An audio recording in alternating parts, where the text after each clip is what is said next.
আসসালামু আলাইকুম। বর্তমানে আমাদের দেশে হামের প্রাদুর্ভাব অনেক বেশি বেড়ে গেছে। হাম কিন্তু আপনি সহজেই শনাক্ত করতে পারবেন না। প্রাথমিকভাবে প্রথম 3 থেকে 4 দিন বাচ্চার স্বাভাবিক ঠান্ডা, জ্বর, কাশির মতো লক্ষণ দেখা যায়। তবে যদি আপনার বাচ্চার মুখে কপ্লিক স্পট নামের এক ধরনের স্পট, যেটা ভাতের দানার মতো গুটি গুটির সৃষ্টি হওয়া, এই রকম যদি স্পট দেখা যায় তাহলে আপনাকে বুঝতে হবে বাচ্চার হাম হচ্ছে এবং কয়েকদিনের মধ্যেই বাচ্চার সারা শরীরে র্যাশ দেখা যাবে।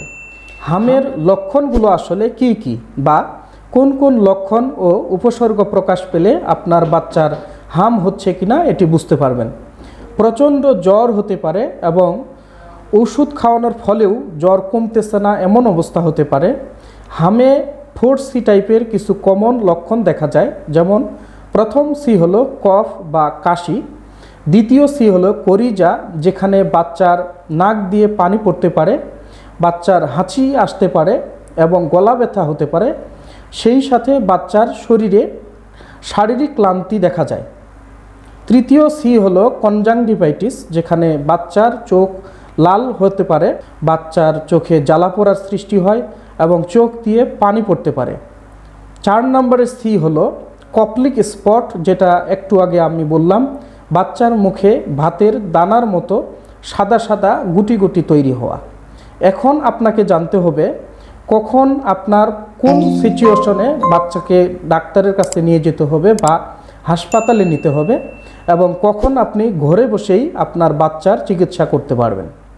প্রথমেই রোগীর জ্বরটাকে নিয়ন্ত্রণে রাখতে হবে, রেগুলার প্যারাসিটামল খাওয়াইতে হবে, গায়ে স্পঞ্জিং করতে হবে।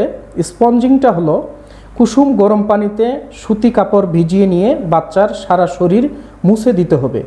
বিশেষ করে কপাল, বগল এবং কুস্কি এই সব জায়গায় বেশি মনোযোগ দিতে হবে। বাচ্চাকে কুসুম গরম পানি খাওয়াতে হবে এবং কুসুম গরম পানির স্যুপ তৈরি করে খাওয়াতে পারেন। বাচ্চার মুখ সার্বক্ষণিক পরিষ্কার রাখতে হবে, প্রয়োজনে আপনি মাউথ ওয়াশ ব্যবহার করতে পারেন এবং সেই সাথে বাচ্চার চোখে আই ড্রপ বা চোখের ড্রপ দেওয়ারও প্রয়োজন হতে পারে এবং এক্ষেত্রে আপনাকে অবশ্যই খেয়াল রাখতে হবে, বাচ্চার পার্সোনাল হাইজিনটাকে অবশ্যই মেনটেন করতে হবে। আসুন এখন আমরা জেনে নিই কখন আপনার বাচ্চাকে হাসপাতালে নিতে হবে। এবছরে হামের সাথে অ্যাকিউট ওয়াটারি ডায়রিয়া, যেখানে বাচ্চার প্রস্রাবের পরিমাণ কমে যাচ্ছে, যেটাকে আমরা মেডিকেলের ভাষায় বলি ডেঞ্জার সাইন, এবং রেসপিরেটরি ডিস্ট্রেস বা শ্বাস প্রশ্বাসের সমস্যা দেখা যাচ্ছে। এই রকম সিচুয়েশন হলে আপনার বাচ্চাকে অবশ্যই হাসপাতালে নিতে হবে। এই অ্যাকিউট ওয়াটারি ডায়রিয়ার ফলে বাচ্চার ইলেকট্রোলাইট ইমব্যালেন্স হতে পারে, যার ফলে ইউরিন আউটপুট কমে যায় এবং যার ফলে অ্যাকিউট কিডনি ইনজুরি দেখা যায়। এজন্য এইরকম সিচুয়েশনে আপনার বাচ্চাকে অবশ্যই হাসপাতালে নিতে হবে। আর হামে যেহেতু বাচ্চার শরীরে র্যাশ হয়, বাচ্চা যদি চুলকাতে চুলকাতে ঘা বানিয়ে ফেলে, তাহলে অবশ্যই আপনাকে হাসপাতালে নিতে হবে। আসুন এখন আমরা জেনে নেই কি কি সতর্কতা আমরা অবলম্বন করতে পারি। হামের ক্ষেত্রে কি কি সতর্কতা আমরা অবলম্বন করতে পারি। সাধারণত বয়স্কদের তুলনায় বাচ্চাদের হাম হবার প্রবণতা অনেক বেশি থাকে এবং 1 বছরের নিচের বাচ্চাদের হাম হবার ঝুঁকি অনেক বেশি থাকে। সাধারণত আমাদের দেশে 9 মাসে এবং পরবর্তী 6 মাস পর 15 মাসে হামের টিকা ইপিআই শিডিউল অনুযায়ী দেওয়া হয়। যদি আপনার বাচ্চার কোনো টিকা মিস হয়ে থাকে তাহলে আগে আপনি খুব দ্রুত টিকা দিয়ে নিন। যদি আপনার কোনো বাচ্চার হাম হয়ে থাকে বা আপনার আশেপাশে কোনো বাচ্চার হাম হয়ে থাকে, তাহলে আপনার বাচ্চাকে নিরাপদ দূরত্ব বজায় রাখবেন।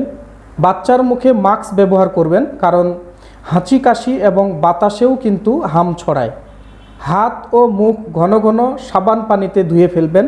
প্রয়োজনে আপনি হেক্সিসল ব্যবহার করতে পারেন এবং হ্যান্ড স্যানিটাইজারও ব্যবহার করতে পারেন। ধন্যবাদ, ভালো থাকবেন। আসসালামু আলাইকুম।